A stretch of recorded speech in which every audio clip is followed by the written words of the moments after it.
Okay, it's been years since I mentioned a woman named Faith. Okay, Faith.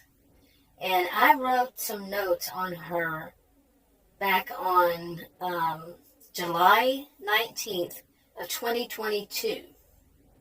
2022. This is November 24th, 2025. And just for the record, it's 62 degrees at 4:55 p.m. in a suburb northeast of Dallas. Anyway, this I wrote about Faith, and I'm going to be reading it, refreshing my memory as I'm reading this. And I wrote that, and these are just highlights that I wrote about her. I'm looking for my pen. I cannot find it. But, over time I had 3 pens out here, and now I brought them all in, one at a time. Anyway, her inheritance. Okay. Faith is Meg's sister. Okay, from Victorson County, Texas. And Meg's older. And let's see. Meg got her inheritance from her mother, I guess. I don't know what happened to their dad. And Faith got her inheritance from her Aunt Maggie, wherever he lived, different thing.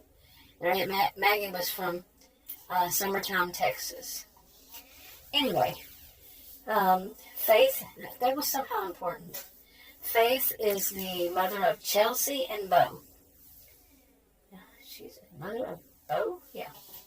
And each one of them was a result of Chelsea was a result of graduation from university.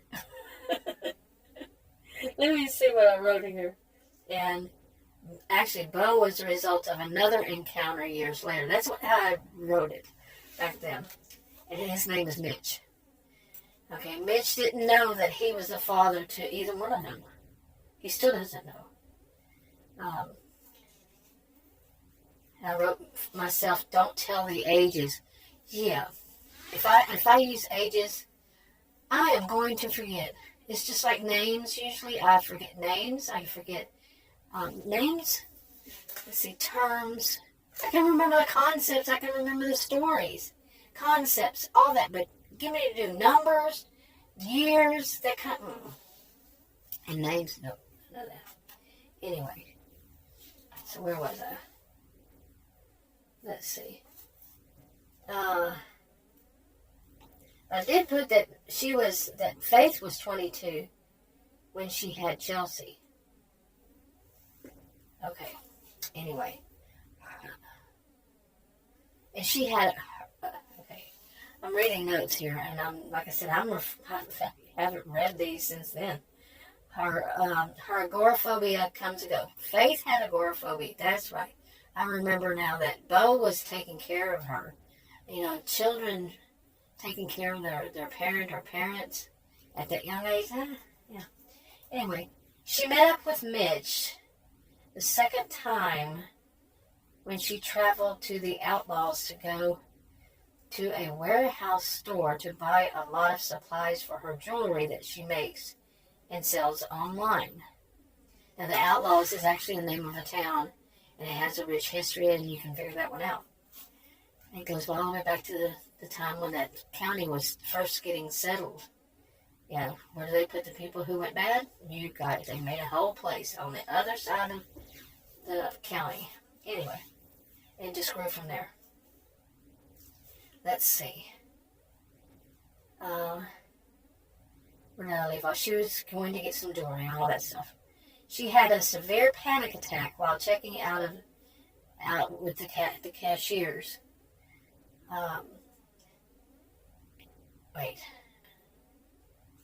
While she was checking out, and the cashier called the sheriff, Mitch, to report it after seeing that Faith wouldn't drive away from the store. Okay. Mitch drove Faith back to her home, and Bo was the result of that. Okay, that's what I put. Okay. He stayed for more than one day, whatever. She had seduced him. And I do not remember writing that part. Okay, this is see next in an arrow. Chelsea was in school, boarding school. House clean of her belongings, but in her room, which she said was for Meg's daughters visiting. So she was keeping it from both. I mean, I don't know how I feel about people who do that.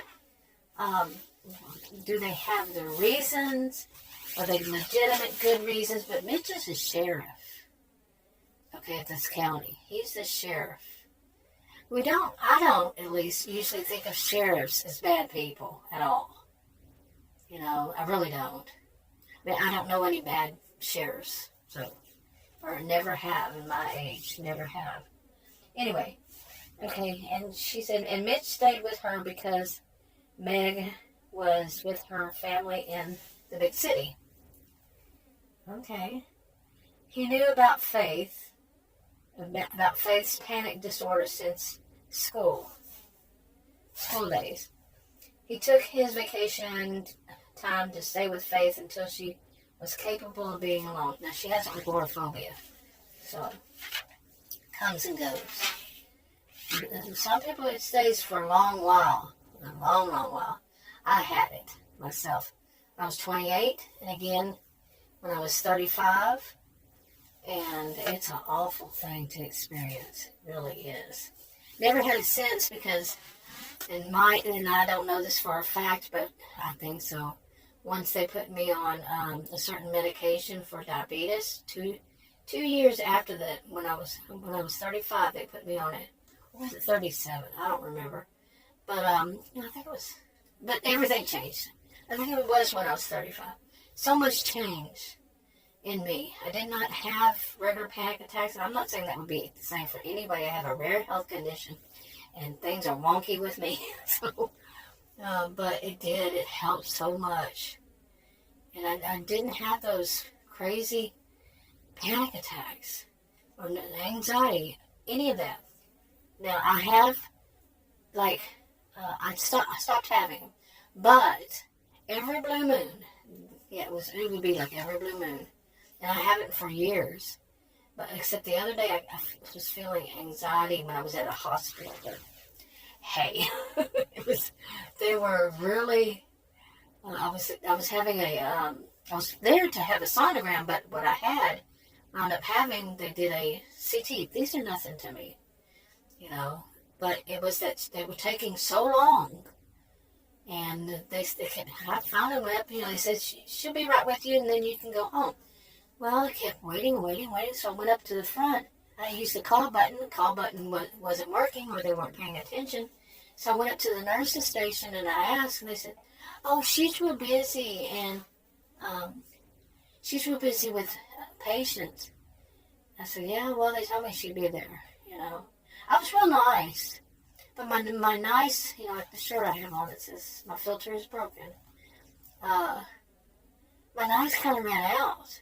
And I was feeling, I'd already felt that when they put me on this machine and the call button didn't work. I was by myself. Adam had went outside, and I couldn't move because the way they had this all connected.